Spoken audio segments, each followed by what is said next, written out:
বাংলাদেশের প্রায় ১৫ লাখ সরকারি চাকুরিজীবী এবং তাদের পরিবারের কোটি কোটি মানুষের জন্য আজ সত্যি একটি অত্যন্ত গুরুত্বপূর্ণ এবং আবেগের মুহূর্ত।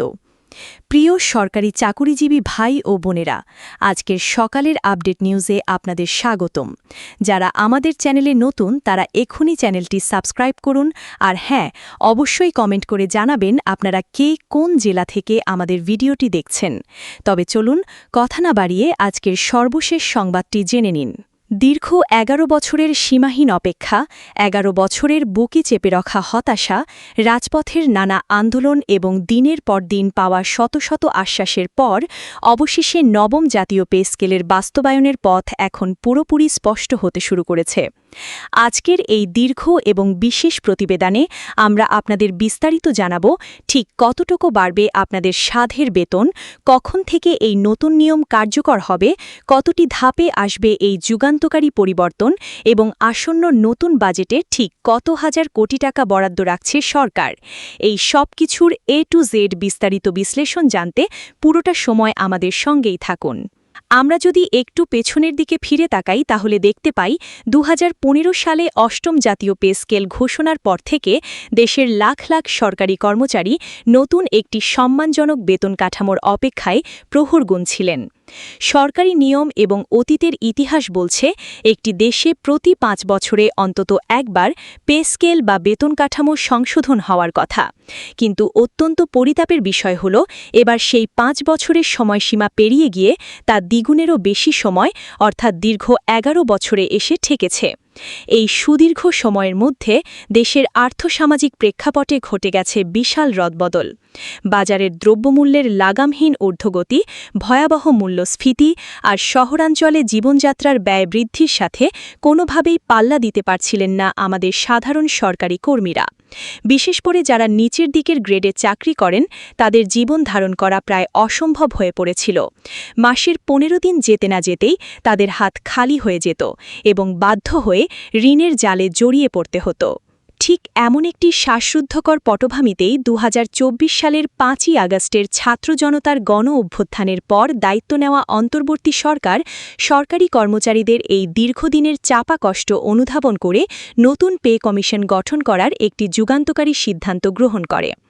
সাবেক স্বনামধন্য অর্থসচিব জাকির আহমেদ খানের যোগ্য নেতৃত্বে গঠিত ২৩ সদস্যের এই বিশাল জাতীয় পে কমিশন অত্যন্ত পরিশ্রম করে সারা দেশের বাজার পরিস্থিতি এবং জীবনযাত্রার ব্যয় নিবিড়ভাবে বিশ্লেষণ করে।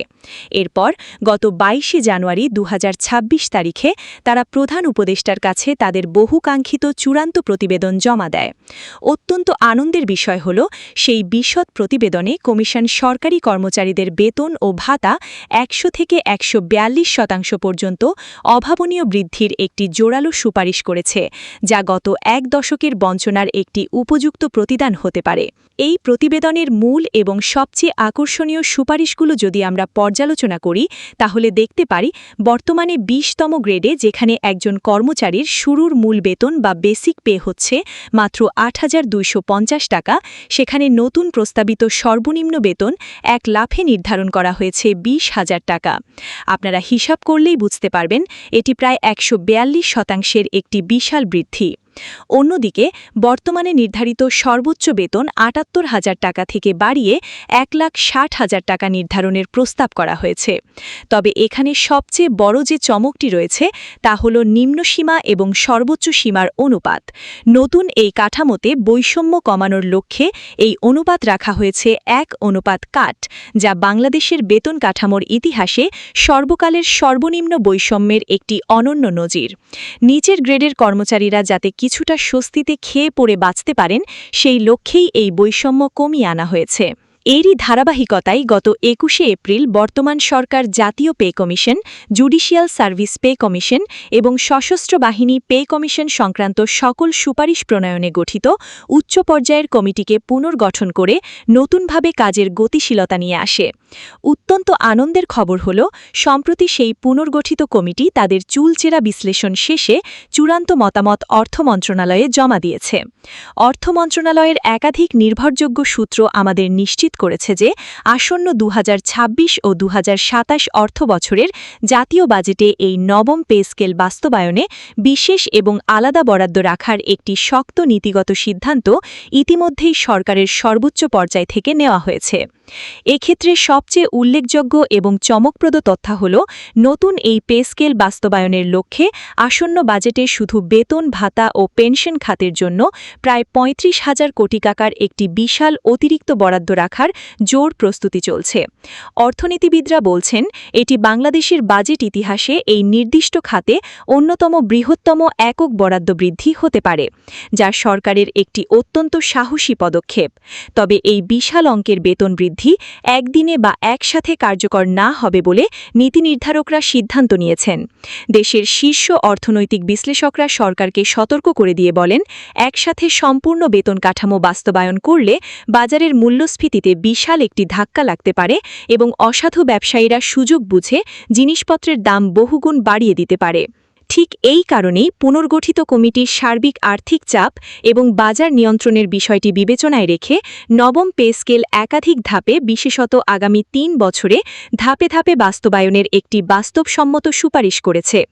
সরকারের বর্তমান পরিকল্পনা অনুযায়ী প্রথম ধাপে আগামী ১ জুলাই ২০২৬ থেকে শুধুমাত্র মূল বেতন বা বেসিক পে বৃদ্ধি কার্যকর হওয়ার প্রবল সম্ভাবনা রয়েছে।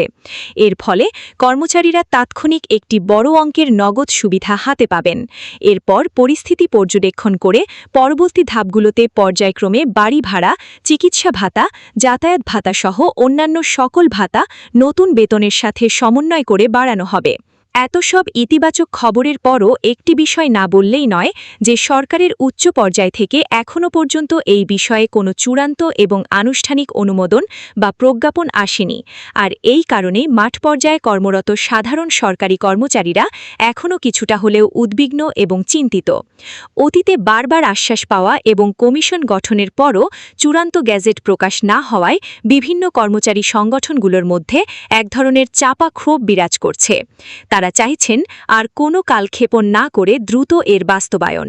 বাংলাদেশ সরকারি কর্মকর্তা কর্মচারী কল্যাণ সমিতি ইতিমধ্যেই ঘোষণা দিয়েছে যে মে মাস জুড়ে তারা বসে থাকবে না, বরং পটুয়াখালী, খুলনা এবং ঢাকায় বিশাল কেন্দ্রীয় সমাবেশ সহ দেশের বিভিন্ন জেলায় প্রতিনিধি সমাবেশ ও আলোচনা সভার আয়োজন করবে। এই সমাবেশগুলোর মাধ্যমে তারা সরকারের কাছে দ্রুততম সময়ের মধ্যে নবম পে স্কেলের চূড়ান্ত গ্যাজেট প্রকাশের জোরালো দাবি জানাবে। দেশের প্রখ্যাত বিশেষজ্ঞদের মতে এই পে স্কেল বাস্তবায়ন অসম্ভব কিছু নয়।